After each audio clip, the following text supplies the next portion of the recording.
Hey guys, I'm Ehsan and welcome back to the channel. In this part of the Sekiro walkthrough, we've got a lot to do.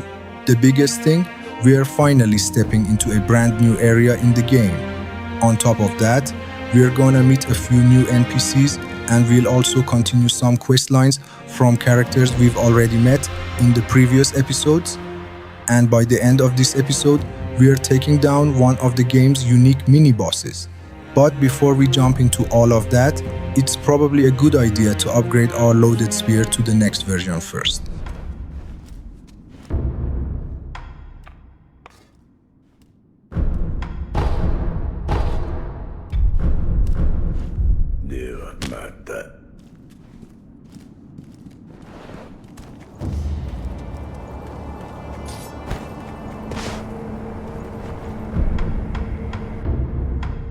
I really wish I hadn't forgotten to unlock Chasing Slice earlier. In the last episode, you saw how good the loaded spear is for dealing with those super annoying enemies from a safe distance. Now, once you unlock Chasing Slice, you can actually perform a follow-up attack after using 3 of your shinobi tools, the loaded shuriken, the shinobi firecrackers, and the loaded spear. So now that we've upgraded the loaded spear by 1 level, and we've unlocked Chasing Slice as well, this tool can honestly become a total game changer in a lot of fights.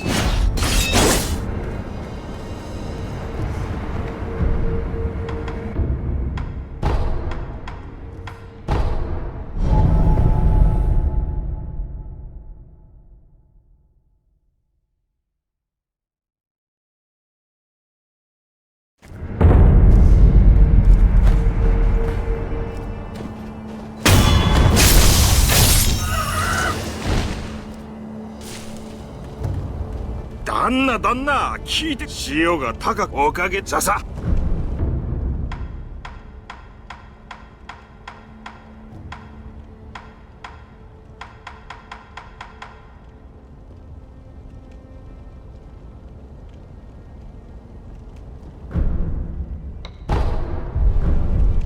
旦那聞いてください商いの話かさすが旦那察しがいいどうも最近気なくせこの木に乗じりゃまた人儲けできそうだそこで旦那にお願いしたいことがありやすなんだ戦場あさりのためのそれが欲しいんでさ戦場にはまだありゃ宝の山だあされば戦自宅となりゃ武具が飛ぶように売れやどういった人でそうですね戦場あさりは汚れ仕事で力仕事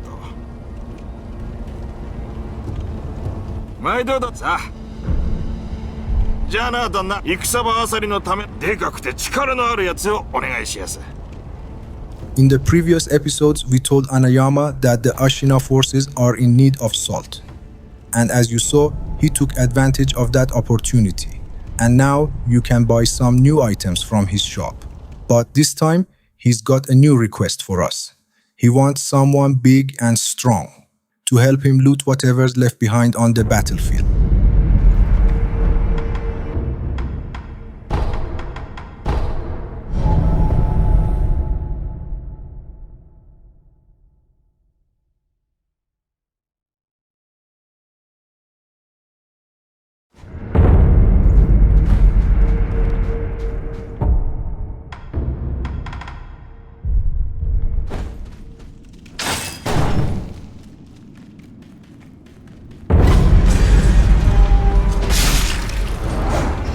These poor enemies, the result of failed experiments, actually need 2 death blows to go down, unless you use fire damage on them.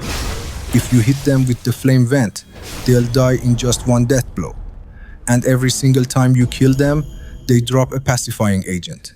Now these crickets, or black grasshoppers, or whatever they're supposed to be, there's honestly no reason for them to exist other than to scare you, or mess up your lock-on in the middle of a fight.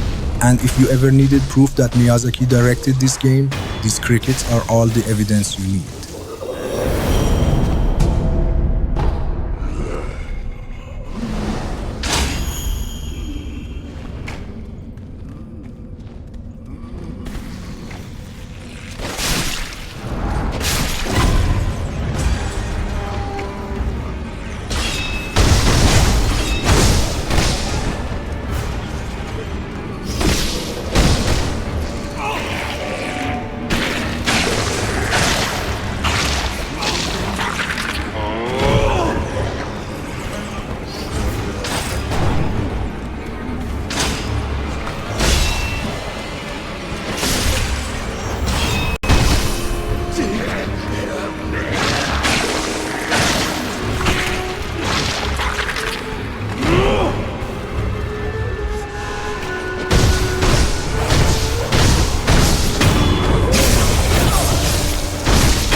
あなたはこのような場所に、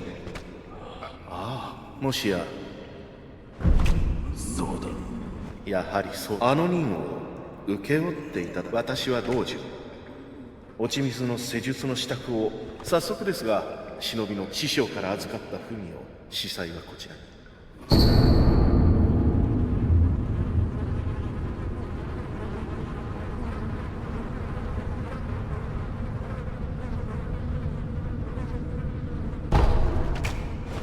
忍びの司祭は余計なことは。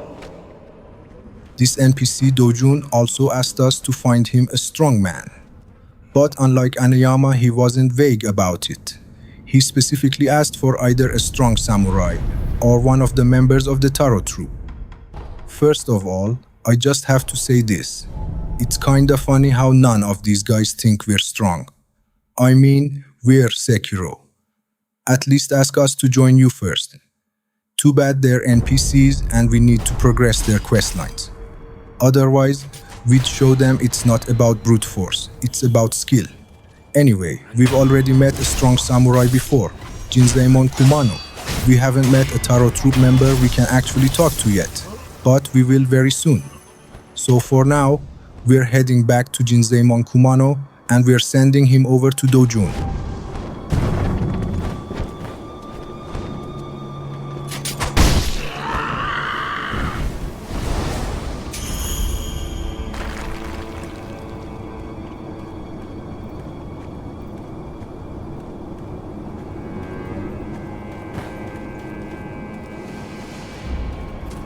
忍び殿、音をた。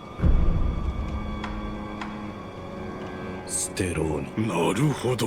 ああ。井戸穴の底たどっていけば不審を見ま。糸間があら。井戸たど不審糸間が。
忍びのお方、お役目を果たしていただき礼を言います。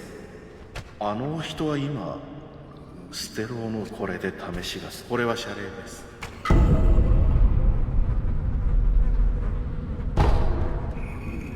そろそろあなたは役目を我が師と共に。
この千宝寺は今や御仏の教えより外れたが、皆そうであることを捨て死なず虜となれば、何をお帰りになられた方がよいでしょう。それでももしこの千宝寺に入る理由があるのならば、ただどうか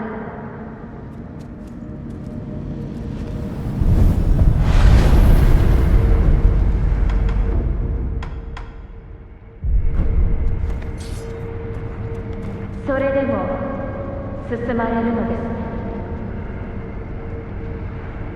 せめて私たちが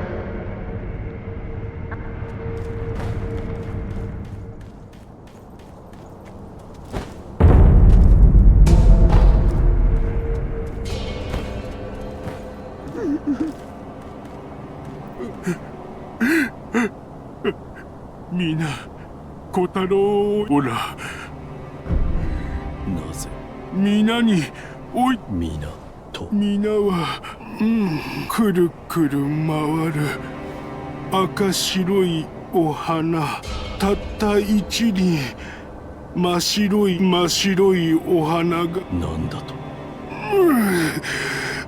頭がすまねえ。何を言っているのか。とにかく真っ白い。Kotaro is actually the only member of the Taro troupe who counts as a proper NPC, someone you can actually talk to. We could have sent Kotaro to Doujun, but instead, we're going to send him to Anayama. Before we do that though, we need to find a special item for him first.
I swear, these guys must be on something, because their behavior is not normal at all.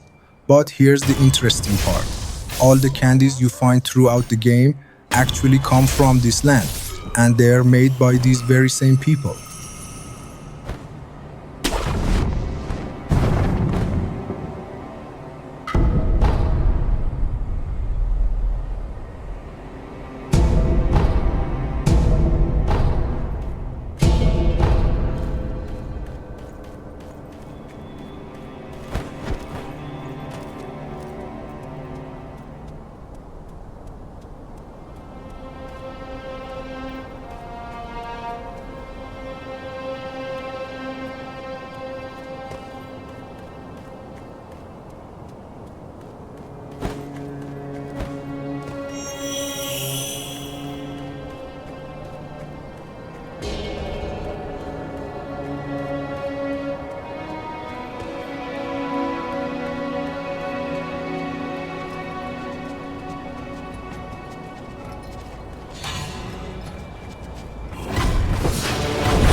つあるぞい。一つは生ガキ、一つはあっちじゃ。生ガキはあっち駆け越えて、生ガキも。生ガキ、どういうことだ。しからばお米じゃ。困りごとお米をめぐ。おちのみ。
If you've ever fought one of these enemies, the Spear Adept, you'll probably agree with me. I'd rather fight 4 mini-bosses at the same time than deal with just one of these guys. These guys are the true definition of an infinite posture bar. And when you kill them, they'll most likely drop a Gokan's sugar, which clearly boosts your posture. My advice? Unless you're going for a stealth death blow, don't fight them head on. It's just not worth it. You're only gonna drain all your healing gourds. There is a specific skill in the game that we haven't bought yet. And once you buy it, you can enter a special state during the fight that actually allows you to land a death blow on them.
Persimmon is a consumable item, but you really shouldn't use it yourself.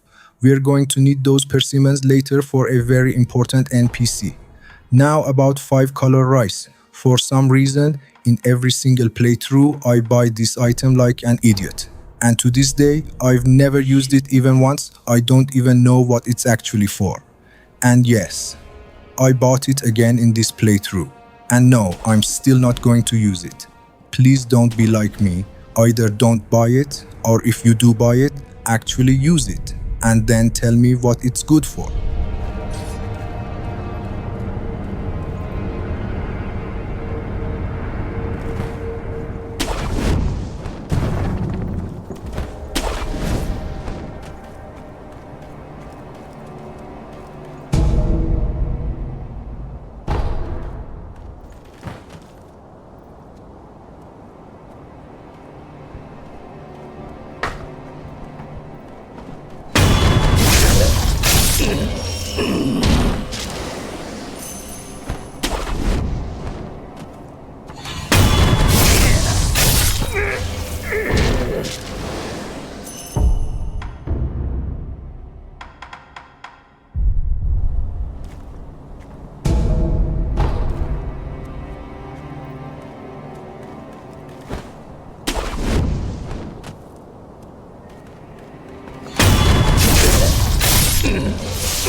If you ring this bell, your game basically shifts into something close to New Game Plus difficulty. Enemy health and damage both increase, to the point where it feels like New Game Plus. It's kinda similar to how the bonfire aesthetic works in Dark Souls 2. In return, enemies will drop rarer items. I'm not completely sure about the increase in sand drops, so I won't guarantee that part. When you ring the bell, you receive an item called Bell Demon. And if you did this by accident, don't worry.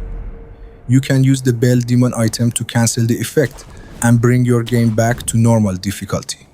And the best part, you can toggle this on and off as many times as you want.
Alright, now it's time to fight that unique mini-boss we talked about at the beginning of this episode.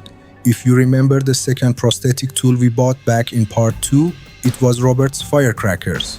Well, now we're about to fight Robert's father. This mini-boss is unique for two reasons. First, the armor he's wearing clearly isn't Japanese, and second, he's basically immortal. You can't defeat him just by landing a death blow.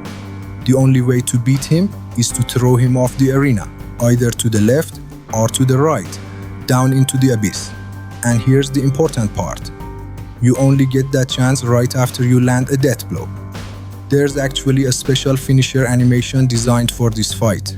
When you perform the death blow, Sekiro kicks him forward, so you need to pay attention to your positioning.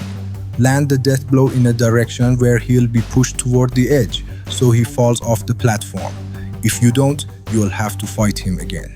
And this cycle of fighting and death blows will keep repeating until you finally knock him off. He's not really a bad guy, he's here because of his son. But unfortunately, he's standing in our way. So we have no choice. Watch out for his thrust perilous attacks and make sure he doesn't throw you off the edge instead.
Alright guys, that was part 9 of the Sekiro walkthrough.